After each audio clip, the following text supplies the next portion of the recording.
नमस्कार साथियों एवं मेरे प्यारे विद्यार्थियों, आज एक बार फिर आपका स्वागत है। आज हम यहाँ पे काल विषय के बारे में चर्चा करेंगे। जैसा कि आप सब जानते हो कि काल का जिक्र आते ही हम सभी लोगों के माइंड में सिर्फ ये फिक्स होता है कि काल 3 प्रकार के होते हैं, जैसे वर्तमान काल, भविष्य काल और भूतकाल। पर ऐसा नहीं होता है।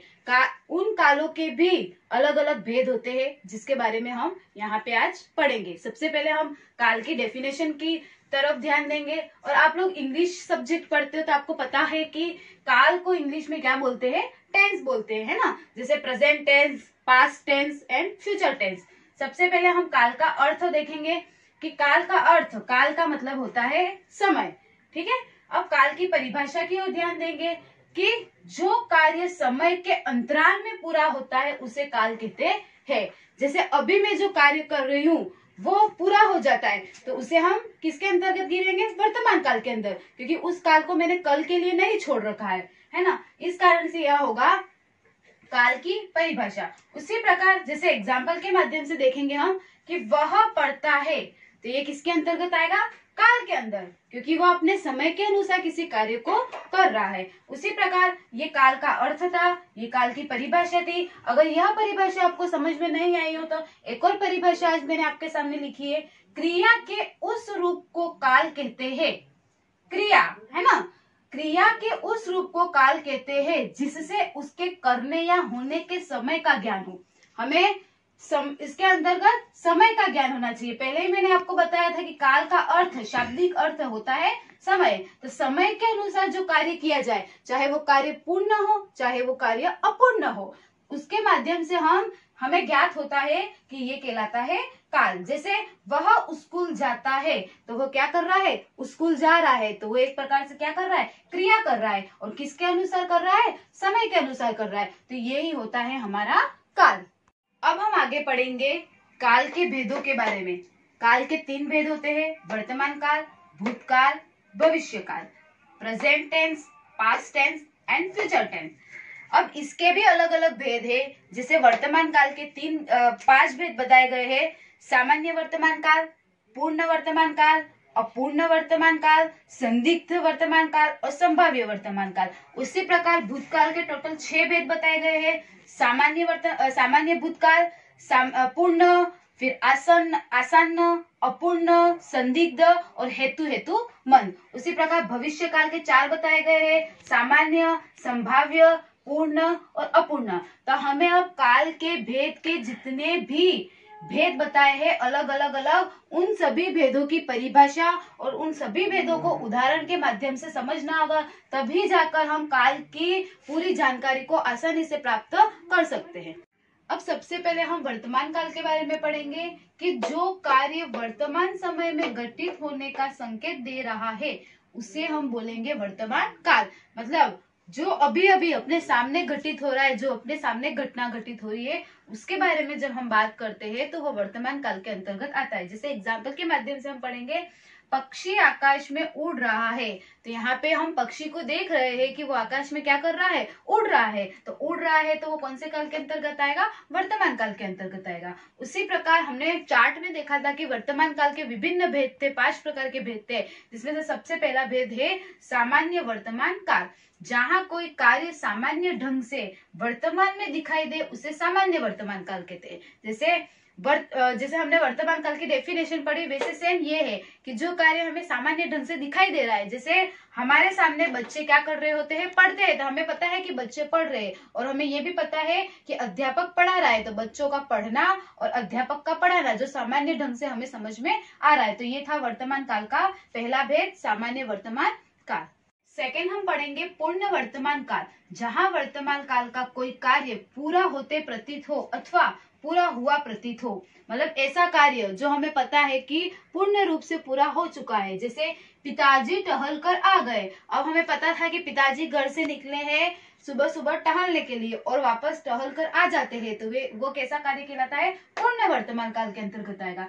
उसी प्रकार तीसरे नंबर का हम पढ़ेंगे अपूर्ण वर्तमान काल। जहाँ वर्तमान काल का कोई कार्य पूरा न होने का संकेत दे रहा हो, ऐसा कार्य वर्तमान काल का जो क्या कर रहा हो, पूरा न होने को संकेत कर रहा है। जैसे अध्यापक पढ़ा रहा है या पढ़ा रहे हैं, मतलब अध्यापक ने किसी टॉपिक को लिया और उन्होंने पढ़ाया, पर हमें ये पता नहीं है कि वो टॉपिक आज होगा, कल होगा या परसों होगा, तो हमें एक प्रकार से ये कार्य कैसा दिख रहा है, अभी अपूर्ण दिख रहा है। जब यह अध्यापक अपना पूरा टॉपिक पढ़ा लेगा और पता है कि ये कार्य पूर्ण हो चुका है, तब वो पूर्ण वर्तमान काल में आएगा, और अभी बाकी है तो वो अपूर्ण वर्तमान काल के अंतर्गत आएगा। उसी प्रकार संदिग्ध वर्तमान काल, जहां पर वर्तमान काल का कोई कार्य पूरा होने में संदेह हो, मतलब हमें संदेह हो रहा है कि यह कार्य पूर्ण होगा या न होगा। जैसे बच्चे पढ़ रहे हैं, टीचर घर पे बैठ कर यह सोचता है कि बच्चे मेरा होमवर्क कर रहे होंगे या होमवर्क को पढ़ रहे होंगे, मतलब होमवर्क को याद कर रहे होंगे, पर हमें पता नहीं है कि बच्चे घर पे पढ़ रहे।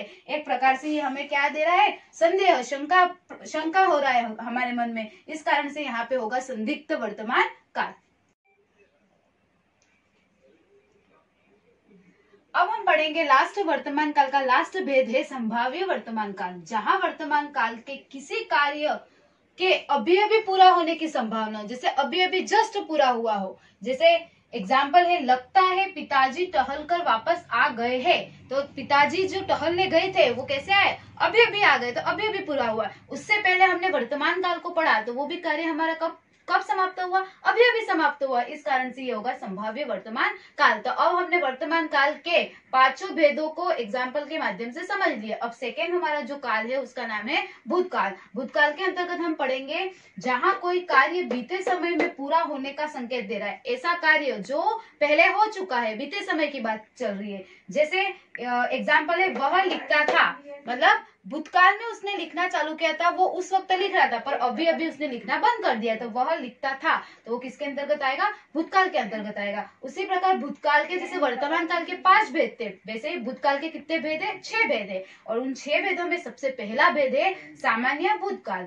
किसी कार्य के बीता होने का संकेत हो, वहां पे होगा सामान्य भूतकाल। जैसे सोहन गया, तो सोहन गया वो किसके अंतर्गत आएगा, सामान्य भूतकाल के अंतर्गत। उसी प्रकार पूर्ण भूतकाल, भूतकाल का कोई कार्य बहुत पहले बीत जाने का संकेत दे रहा हो, है ना, तो वो होगा पूर्ण भूतकाल। जैसे मैं खाना खा चुका था, तो उसका खाना खा चुका था, उसने खाना क्या कर लिया, खा गया, खत्म हो चुका था पहले। इस कारण से वो कौन सा होगा, पूर्ण भूतकाल के अंतर्गत आएगा।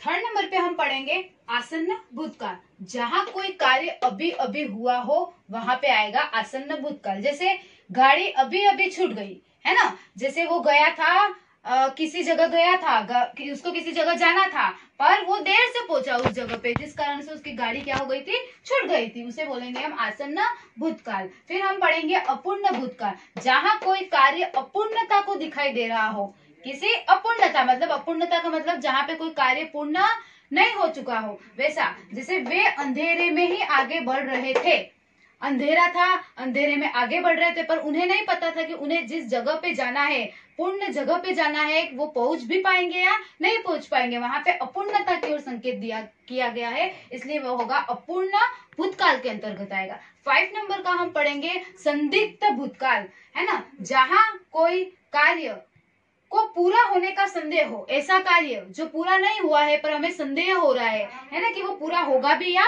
नहीं होगा, लगता है वो चला गया होगा, है ना। जैसे हमने किसी दोस्तों को, किसी मित्र को बस स्टैंड तक छोड़ा है, उसके बाद हम घर आ जाते हैं, घर आने के बाद हम सोचते हैं कि हाँ उसको गाड़ी मिल गई होगी, या फिर वो चला गया होगा या नहीं चला गया होगा। एक प्रकार से हमें हमारे मन में क्या हो रहा है, संदेह हो रहा है, संदेह होने के कारण वो संदिग्ध वर्तमान काल के अंतर्गत आएगा। और लास्ट हम पढ़ेंगे हेतु मन भूतकाल, है ना, जहां किसी कार्य पर भूतकाल का दूसरा कार्य आश्रित दिखाई दे, आश्रित मीन्स निर्भर, किसी पर निर्भर होना, जहां किसी कार्य का भूतकाल का दूसरा कार्य आश्रित दिखाई दे, ऐसे कार्य जो भूतकाल में होना था पर किसी कारणवश, है ना, ऐसा कार्य जो भूतकाल में होने वाला था पर नहीं हुआ। हम भी बहुत सारी चीजें सोचते हैं जो हम पहले करेंगे पर किसी कारणवश याद नहीं हो पाता है, इस कारण से उसे बोलेंगे हम हेतुमन भूतकाल। जैसे एग्जाम्पल में, यदि मोहन पढ़ाई करता तो परीक्षा में उत्तीर्ण हो जाता।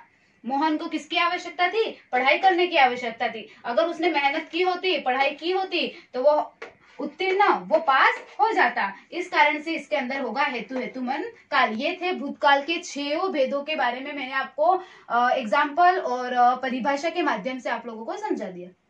काल का जो तीसरा भेद है उसका नाम है भविष्य काल। भविष्य काल में आने वाले समय का बोध हो।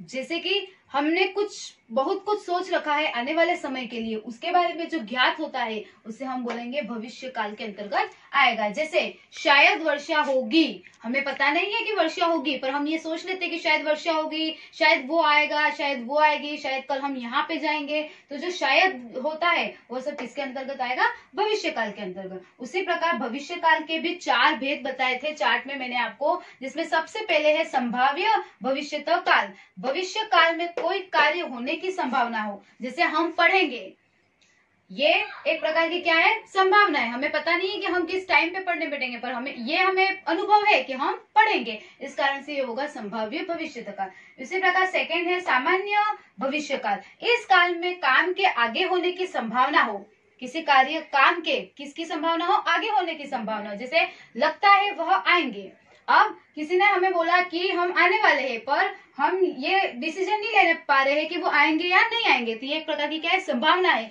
कि लगता है वह आएंगे, तो ये सामान्य भविष्य काल के अंतर्गत आएगा। उसी प्रकार थर्ड है अपूर्ण भविष्य काल। इस काल से ज्ञात होता है कि कार्य भविष्य में होता रहेगा, है ना। मतलब अपन सोच रहे हैं कि ये कार्य भविष्य में होगा या नहीं, पर जैसे एग्जाम्पल दोस्ती सालों तक चलती रहेगी, है ना, यह स्कूल सालों तक चलता रहेगा, दोस्ती सालों तक चलती रहेगी, हमारा रिश्ता सालों तक चलता रहेगा, ये सारी चीजें किसके अंतर्गत आएगा? अपूर्ण भविष्य काल के अंतर्गत आएगा। और 4 नंबर का है अपना पूर्ण भविष्य काल। इस क्रिया से बोध होता है कि कार्य भविष्य में समाप्त हो जाएगा, है ना। मतलब पूर्ण भविष्य काल के अंतर्गत ऐसा कार्य जो भविष्य में समाप्त हो जाएगा उसे हम बोलेंगे पूर्ण भविष्य काल। जैसे राम भोजन कर चुका होगा, राम को क्या करने के लिए बिठाया था? भोजन करने के लिए बैठाया था। तो हम सोच सकते हैं कि अभी तक तो उसका भोजन समाप्त हो गया था, तो ये अपना होगा पूर्ण भविष्य काल। ये था आज हमारा काल का टॉपिक, जिसके अंदर हमने काल की परिभाषा पढ़ी। काल की परिभाषा के बाद तीनों कालों के बारे में पढ़ा, वर्तमान काल, भूतकाल और भविष्य काल के बारे में, और साथ में ही हमने उसकी भेद के बारे में भी आपको जानकारी दे दी, और परिभाषा और उदाहरण के माध्यम से मैंने आप लोगों को ये सब समझा दिया। तो दोस्तों आज का हमारा ये टॉपिक यही समाप्त होता है। Thank you so much. ज्यादा से ज्यादा वीडियो देखे, समझे, और मतलब जो आपको समझ में नहीं आता है वो आप कमेंट बॉक्स में बताएं कि हमें ये डेफिनेशन समझ में नहीं आती है, तो हम कमेंट बॉक्स के माध्यम से आपको उस डेफिनेशन को वापस समझा सकते हैं। और साथ में इस चैनल को लाइक करें, शेयर करें और सब्सक्राइब करें। Thank you so much.